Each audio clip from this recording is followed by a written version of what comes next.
Everybody said it couldn't be done, but 10 years later, my invention is used all over the world. I was working as an architect in Nepal.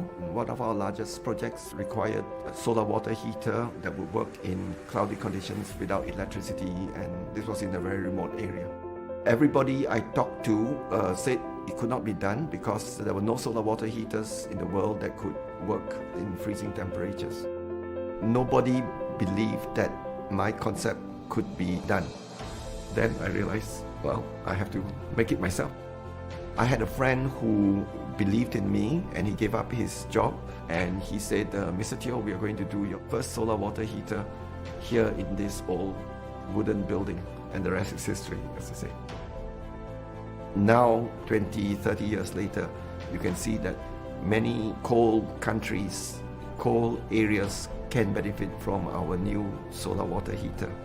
When people ask, where's the world's best solar water heater coming from? And everybody's surprised. It's not coming from Japan or Germany or US, but it comes from Malaysia. It's it's very satisfying feeling that you can make one small contribution to help the image of Malaysia. I think that we are just as well equipped to come up and design our own indigenous self-made products. Negaraku is people, culture, great food, great environment. Everybody accepts everybody else. I've been everywhere, all over the world, but in the end, you always come back to Malaysia because that's where the home is.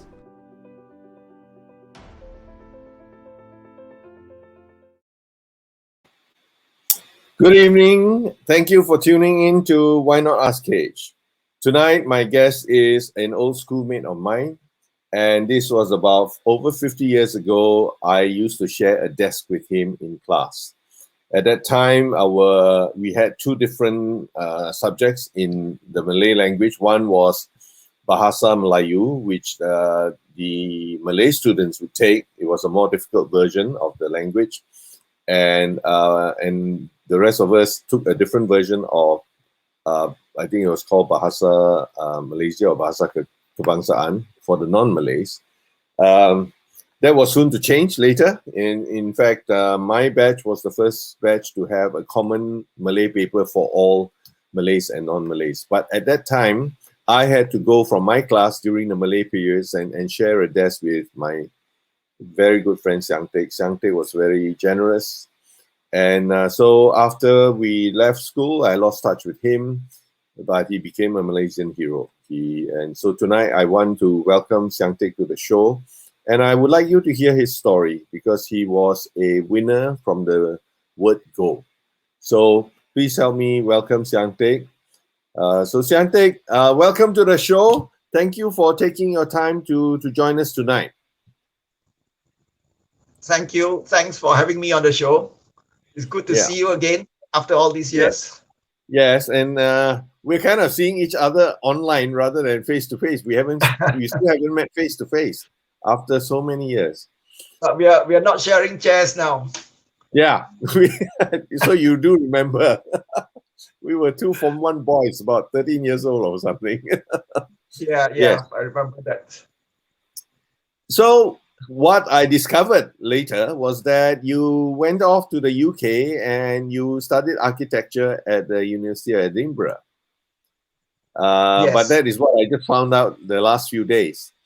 All I remember was many, many years later, about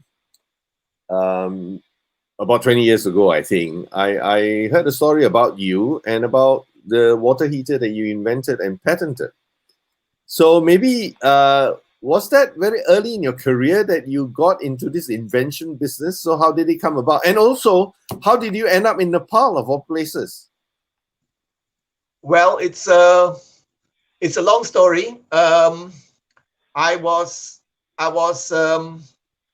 at university in Edinburgh, University in Scotland. It's a 7-year course in architecture. So I joined the university mountaineering club. We used to climb mountains in Scotland. But then I heard from the other senior climbers that they said, if you're serious about mountain climbing or whatever, you should go and see the Himalayas, because those are the real mountains. So I always thought, well, I should maybe once go to Nepal and take a look at the Himalayas. So one summer, I think it was at the end of the 5th year, before starting the 6th year, the honors year, I went trekking in Nepal around the Annapurna Mountains. And by chance, I remember it was on top in a remote village somewhere, having breakfast on the stone patio, and somebody overheard that I was an architect or architectural student, whatever. So he approached me and he said he has this big piece of land that he wants to build a hotel. He has a fantastic view of all the Annapurna Mountains, but there's no electricity, so they have to use solar heating. And so he asked me if I could help him with it. So I said, well, I'll have to study up what is solar heating, and I was quite intriguing. Sounded like an interesting project.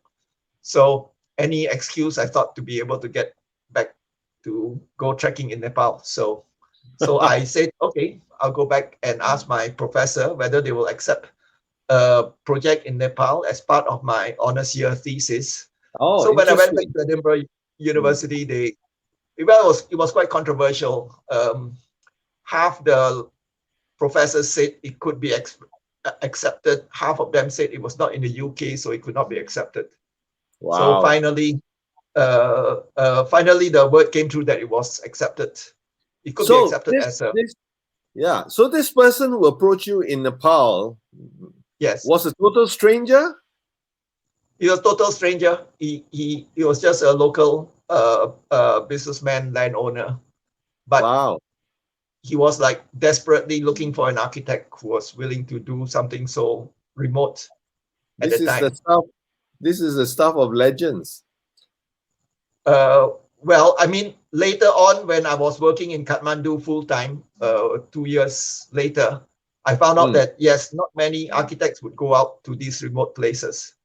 So I understood where he was coming from. Yes, okay. And later on, 2 years later, when I was having to trek out to all my sites, it took about 3 weeks. 3 weeks out of every month, I was out trekking to visit all the villages that I was in charge of under the USAID project in that same area. Okay, so this water heater, is it, did they have any solar heater at that time? I mean, when you said he wanted solar heaters, was that something that was possible, or was that kind of like... Well, that was during the final 2 years of my university. And so I was still a bit naive about the availability of solar water heaters. Then I hadn't designed the Microsolar Water Heater just that.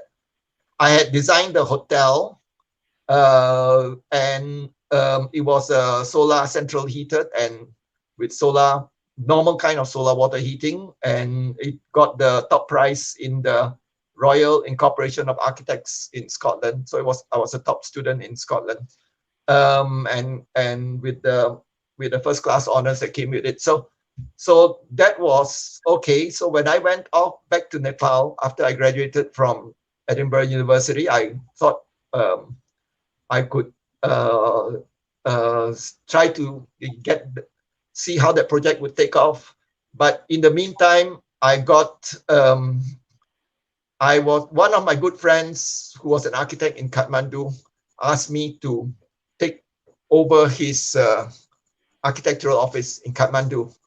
And I said, I already had a job back in Kuala Lumpur waiting for me. So I thought this Nepal project was just a short one-off thing. I just hand the drawings over and then that's it. But Tom Crease, my friend, he showed me the projects that he was having, and they were quite urgent. We were doing the Tribhuvan International Airport in Kathmandu, the UNDP, United Nations headquarters in Jaulakhel in Patan, and the big USA project in the mountains of Gorkha district. So he had to go off to Australia. So he told me I just had to take over all these projects. So I got thrown in at the deep end. And long story short, after we signed up for the US aid project up in the mountains of Gorkha near the Tibetan border, and then I realized that the contract called for solar water heaters, and I thought, no problem, I'll just get a solar water heater that's commercially available and carry it up there. Right. But in the end, I found out that there were none of the commercial solar water heaters who could work in freezing conditions without electricity backup. And of course, there's no electricity backup way up. There's not even a road up there. We had to cut our own roads. So I had to invent my own solar water heater. So that's amazing. I had 6 months to do it. Otherwise, we would be in deep shit because we had already signed the contract and we had to deliver this magical solar water heater that could work with freezing temperatures, without electricity, dirty water, what have you. And I had told the US aid and the United Nations people, no problem, we could do it. So when I started asking around all the commercial suppliers, they said, sorry, Mr. Teoh, don't you know, solar water heaters cannot work without electrical backup in freezing conditions. Right. So then I thought I better design my own. I better start to know what is this solar water heater thing. So I started to make my own. And while making a conventional solar water heater, I was trying to save money, and I realized that the conventional design had like 10 copper tubes or 20 copper tubes in the grid, vertically aligned, going into a header pipe at the top. And from this header pipe, they would go through a single 3/4 inch pipe into a 200-liter tank. And there were two things wrong with this conventional design, I thought. First, it was the 20 copper tubes going into a single tube at the top header was a bottleneck. So I thought that was restricting the flow. Secondly, I wanted to save price because I wanted to save welding, because every piece of copper pipe that we were welding had to be carried in from India over the mountains through trucks, and it was very expensive. So I thought I could do away with the top header and just make the tank my top header, which would have the panel directly connected to the tank, and there will be no bottleneck, there will be no horizontal flow. But nobody would make such a design. None of the commercial suppliers. They said, Mr. Teoh, we are sorry to tell you, but in their opinion, I didn't know what I was talking about. They said nobody ever does a solar heater like this. This is like I mean, it was like totally out from, I don't know, left field. So are you saying that they refused to fabricate it for you? They said it wouldn't work. They said there's nobody does any solar water heater that's as crazy as the design that I did. Okay. Sorry, I don't know much. I'm a novice in this field. Can you tell me what's wrong with attaching the heating pipes straight to the tank? So they said, don't you know, when you attach the heating pipe straight to the tank, instead of it having being separate in a separate panel, they said it would suck all the heat out from the tank at night. And the next morning you would have cold water. So you have to start the whole process all over again.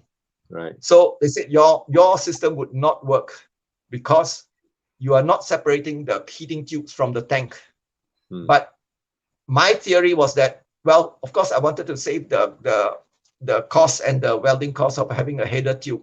So I decided to make my tank a header tube. But I thought if I could insulate the neck of the head of the heating tubes where they met up with the tank, where they were welded into the tank, the overall efficiency by doing away with the bottleneck design of the conventional solar water heater, maybe I could gain more heat than I would lose at night.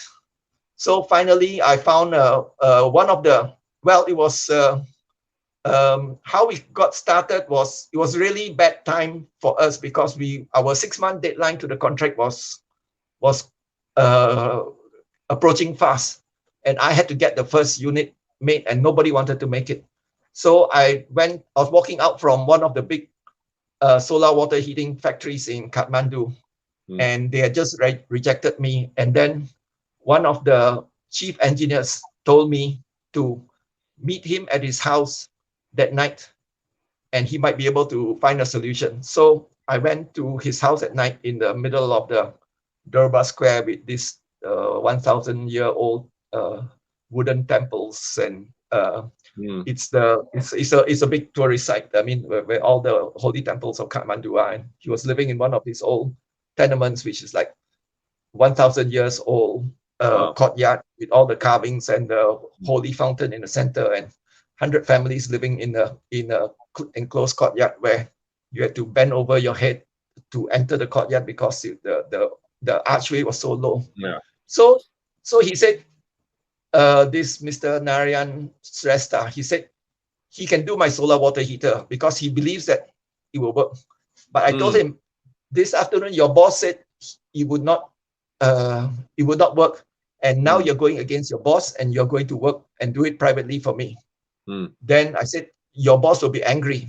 He said, never mind, I'm going to resign from my company. Then I said, where are your workers? You are just a single person. So he sort of brought another person in, which was a chief welder. He says, this chief welder is also going to come out and work with me, okay? So I said, well, that's okay. You got one welder, you got you, but where is your factory? Where is your workshop? So he took me downstairs to his old, like 1,000-year-old historical UNESCO heritage site.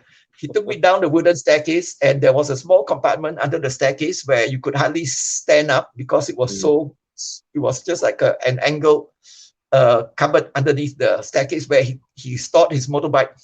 So he wheeled out his motorbike, and it was just big enough for like a motorbike and one or two people. He said, in here, we're going to start welding your new solar water heater. Wow. I said, you've got to be joking. You got no electricity. The moment you do welding here, you blow out and set the whole tenement on fire.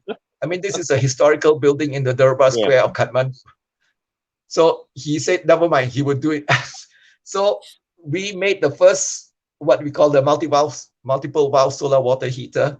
We managed not to burn down the old building, and we tripped the electrical wiring many times, but we got the first unit there, and it worked. I mean, the temperature was higher than the next morning after a cold night. The temperature was higher than the conventional solar water heaters, so that saved my contract.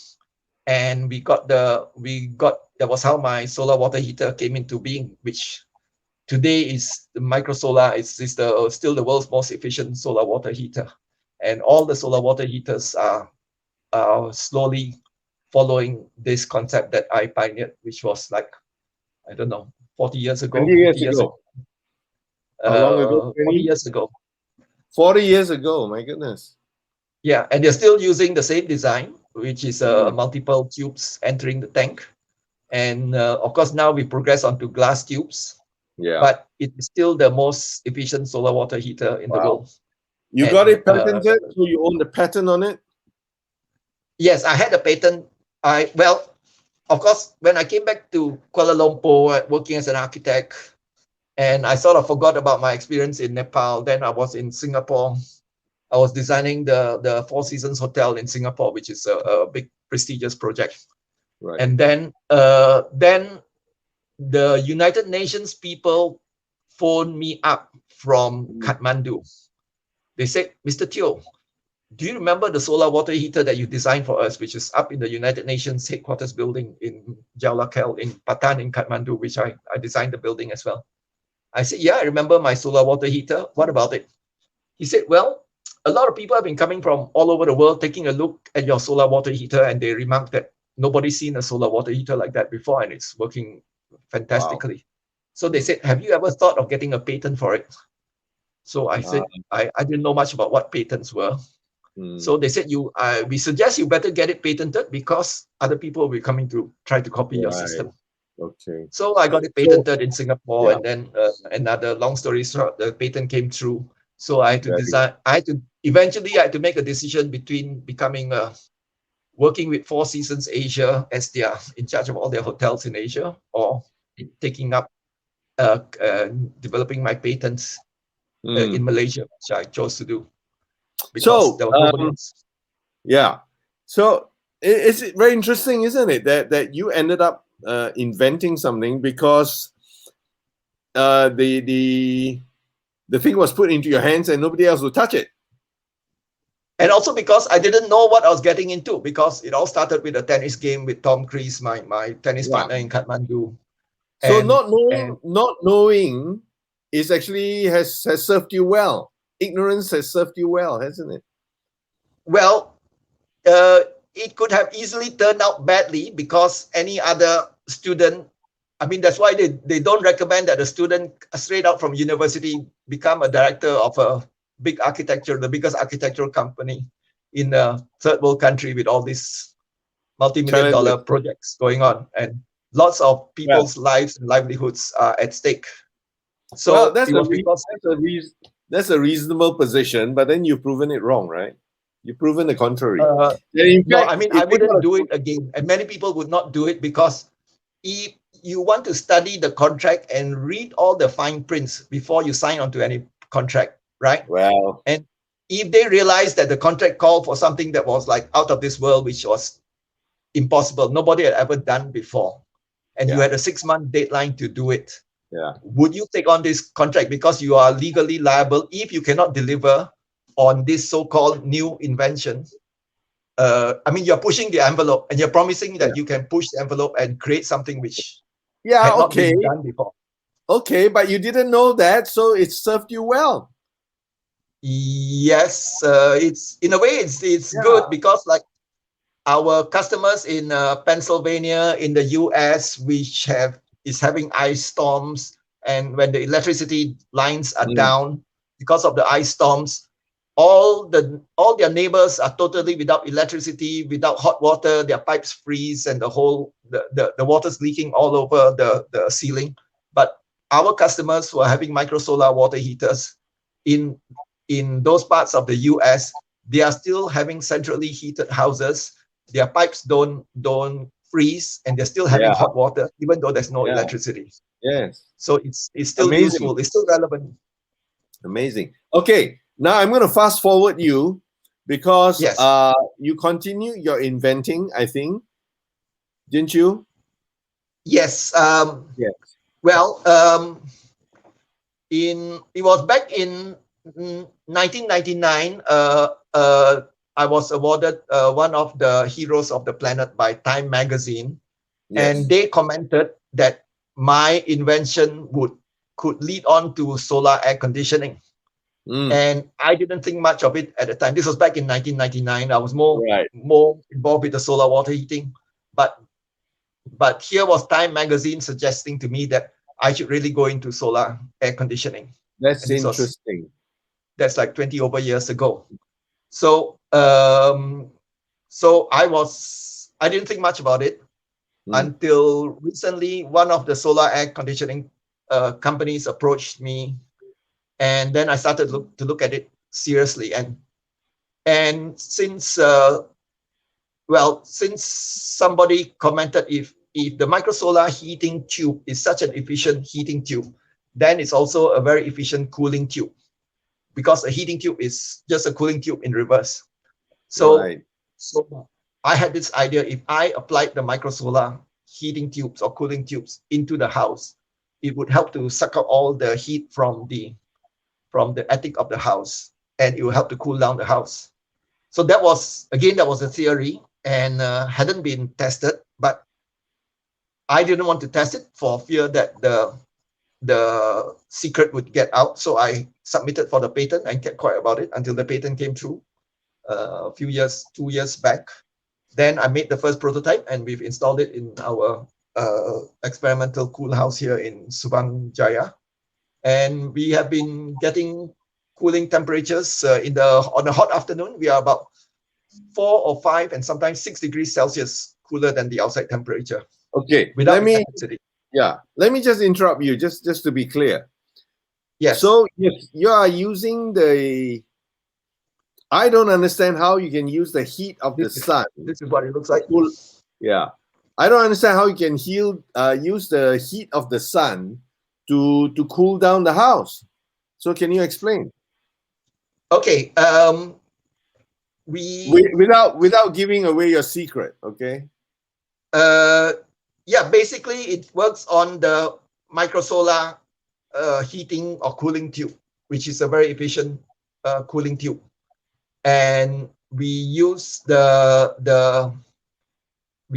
power of the microsolar cooling tube, which is energized by the sun to cool the house. And well, I can't really give away too much, but that's how it works, and we can get temperatures lower than the outside temperature at night, which is quite difficult in a tropical country. Yes. So nights we are getting 25 degrees Celsius. The lowest we got in Subang Jaya was 23.7 degrees Celsius. When the outside air temperature at night was 25 degrees, we were at 23.7. Normal other houses at that time might be about 28 degrees or 27 degrees. We are about 3 degrees cooler than other houses without air conditioning. So yes, it's very interesting that the same technology, the same efficiency of the microsolar tubes works both ways, with heat or with taking away heat. And also the other point I wanted to say was that you applied for a patent without having a prototype or proof of concept at all. Yes, that was to preserve the secrecy. Yeah. What gave you that confidence? Well, because I know that my microsolar tubes work. They get very hot, and I could feel at night they also got very cold. So I knew I could utilize that. So to me, it was a no-brainer. I didn't even have to do a prototype because I know how my microsolar tubes work. So by feeling the temperature of my solar water heaters, well, I'm giving away too much, so I can't. I just know that it works. Don't say yes. You know that my microsolar water heater has been copied thousands and millions of times in other countries that don't respect patent laws. Yeah, so, let's not name the countries. Yeah. So I can predict that my microsolar cooling system will also be copied well. Okay. In the countries where patents are not followed.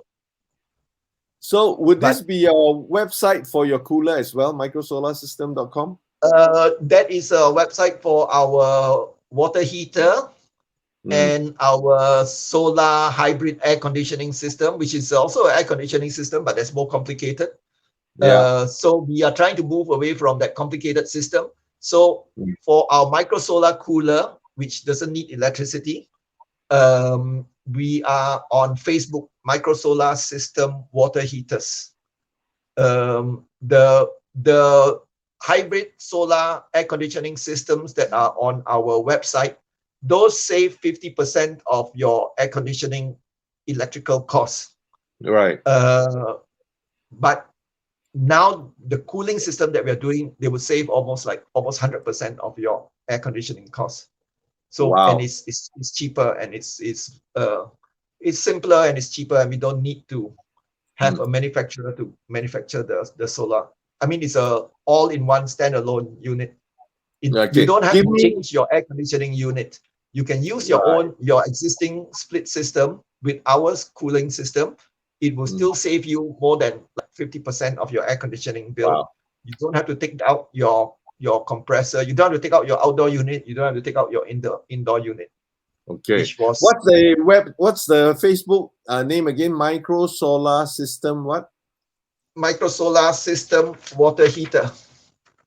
You can see. Okay. Yeah, okay. Microsolar System Water Heater. Okay, I'm just going to put it up on the screen. So is that it? Yeah. Okay. Facebook Microsolar System Water Heater. Okay, is that the one? Yeah. Well, I mean, that's 4 words. It's not in one word. It's Microsolar. Oh, okay. So we would just search for Microsolar system it. water heater.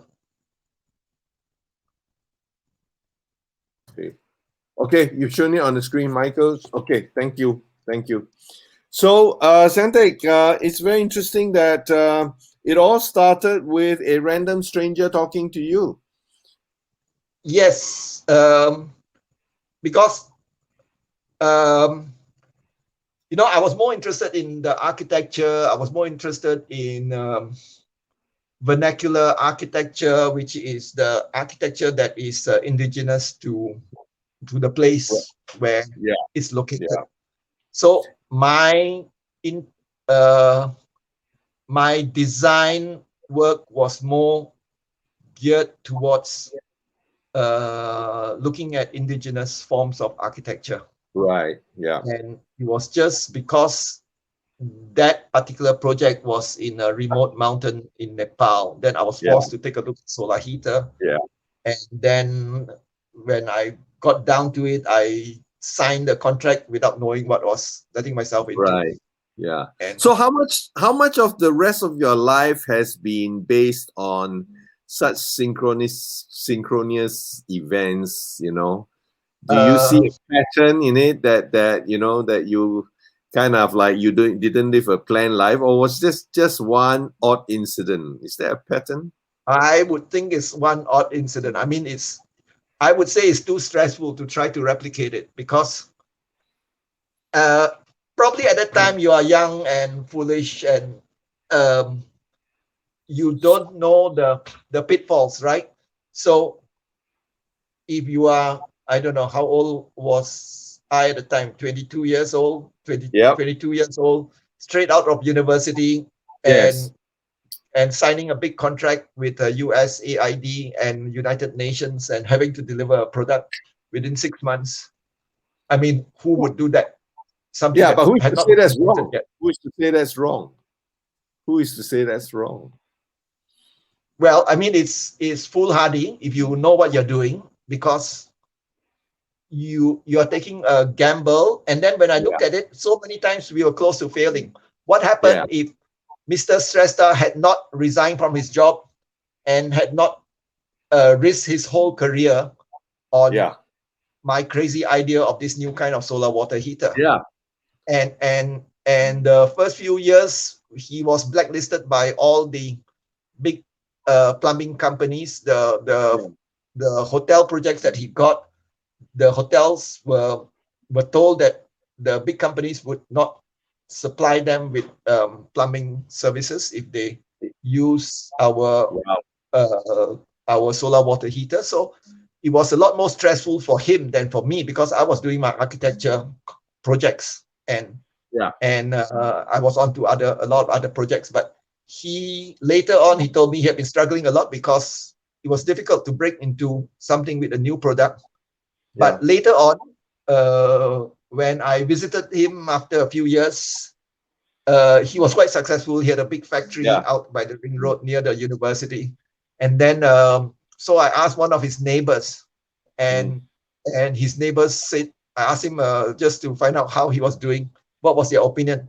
So they said, oh, your friend, Mr. Shrestha, he's very rich now, He's got a 3-story house and he's got 3 landline phones in his house. At the time, the how you rated somebody's wealth was how many phone lines they had. And how many stories they had in his house. So when I meet him, we look back on those days and we chuckle about it. Yeah. I'm glad it turned out well for him too. He should have been on this show together with you. He was the one who took the risk, not so much me. But if I didn't meet up, if he had not taken the risk and risked his career and his job to do my solar water heater, who knows what might have happened. The solar water heater would not have been invented. There was no way that I could do a prototype without. I needed somebody who's willing to weld it together. And you would have started your architect career with a legal liability case on your hands. Yes, that would have been really bad. Having promised something. Hence, I think that your naivete and his reckless, adventuresome spirit was. It's bravado, because Yeah. even today, when you go to Kathmandu and you go to Durbar Square and you see these 1,000-year-old wooden tenement buildings Yeah. made of wood, and you wonder how could anybody start welding a solar water heater in the middle of the courtyard under the staircase? Yes. Yeah. I mean, you would set the whole place on fire, and there are 100 families living in very tight quarters all around. So, Wow. well, it But was it a didn't unique. turn out that way. Yeah. Not was a well unique at the end way. of the day. Yep. Yeah. Yeah. So you see, we hear many voices telling us to follow our passion. Is that what you have been doing all your life? Yes, I would like to think so. I would think that is probably for me the only way to do it. Otherwise, it would be difficult to keep the focus on what drives me and maybe our team or our workers, is that we know that we are doing something that is at the leading edge of coming up with solutions that would reduce the carbon footprint, fight against global warming. It would be of some significance in the world. So the people that I worked with, they share the same passion. So that's what I enjoy, working with my partners and co-workers who have this idea that what they're working for is something bigger than themselves. Yeah. So I just want to acknowledge you for how far you've come, and I am very proud to be able to claim this friendship going back 50 years, because what you have achieved actually does have far-reaching consequences. Can you imagine when every air condition, when all the millions of air conditioners in the Klang Valley switch to your system? It's just just imagine that. Look at the amount of carbon that we are not going to produce, that we're not going to burn, and and I think the ambient temperature of the outdoors will also not be heated up with all the air conditioning that is happening right now. Would that be true? Yes, wouldn't contribute to the heat global. Exchange, if you're not burning fuel, then you're not adding to the heat outside. Yes, because what air conditioners do, they contribute to the heat island dome effect over the city. Air cons produce more heat than they take away. So you just make the air hotter for the whole neighborhood. So if you can cut off the air conditioning or reduce it, then you are reducing your heat island dome effect for all the neighbors. So we think that it will have big implications for the tropical countries of the world, Indonesia, India, in the coming years.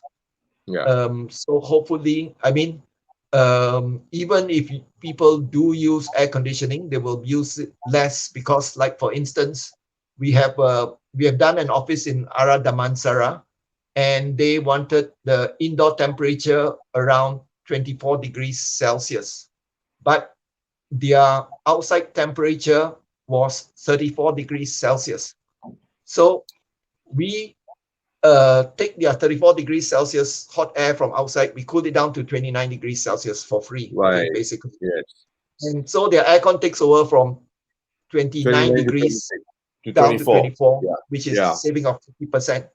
But more important than that, they were more concerned with fresh air, because it was a very long terrace office building, very deep, with only windows at the front and at the back.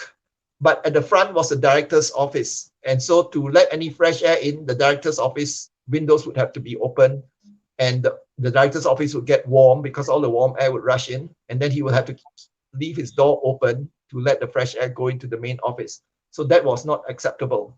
So the director's office windows were like off limits, and there was no other opening. They couldn't open up through the roof because it was a metal decking roof, and inside the ceiling was like 45 degrees Celsius. Yeah. So everybody was like living in fear, working in fear of somebody catching some coronavirus or whatever, and the whole office would fall sick. So they wanted a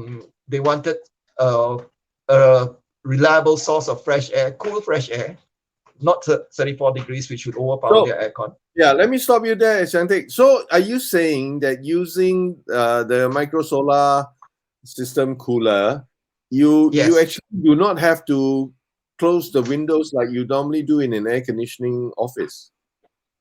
You don't have to. We recommend that the windows be closed down to 10% only, or you can close the windows if you want to, because the fresh air comes from the roof.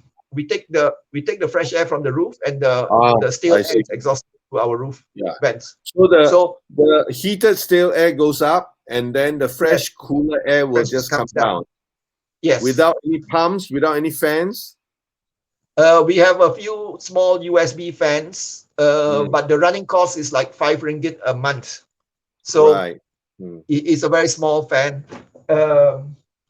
So your electrical cost is 5 ringgit a month. But even if you don't have any fan at all, it will still work. It will still get the cooling effect, maybe slightly reduced. But what we find, even in our experimental cool house here, when during the holidays, when nobody is in the office, all the fans are switched off.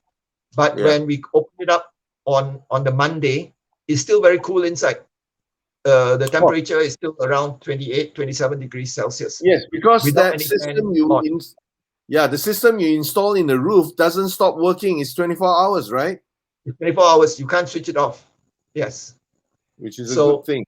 Yeah. So somebody asked me, what happens in countries that have winter? How do you switch it off? Well, then I said you would have to install some dampers to close off the vents to stop the cold air coming in. Oh, that's just to stop the convection current that's happening. It down. Yeah. Okay. But it happens 24/7. I mean, in the tropics, you don't need to switch it off. And what it does is, it's a slow cooling effect. Your building will get cooler by the second day, third day, fourth day. By the end of the first 5 days, then your building becomes very cool. And then it remains cool. Yeah, okay. It remains cool. So the walls and the floor, the fabric of the building remains cool.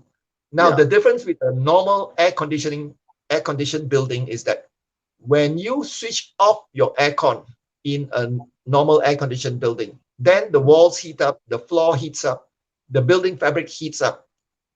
And when you come in the next day, then you find that the building is warm. 1 or 2 or 3 hours after you switch off your aircon, your building becomes very hot. Then you have to, when you enter the building again, you have to switch on the aircon, and the aircon does all this work of cooling down the building fabric from very hot down to cooler. So our system, because it's never switched off, so the building remains cool forever. So you don't waste the aircon energy in trying to re-cool something that's been heated up, because there's no reheating. Once you install our system, the building stays cool forever. So this is the other advantage.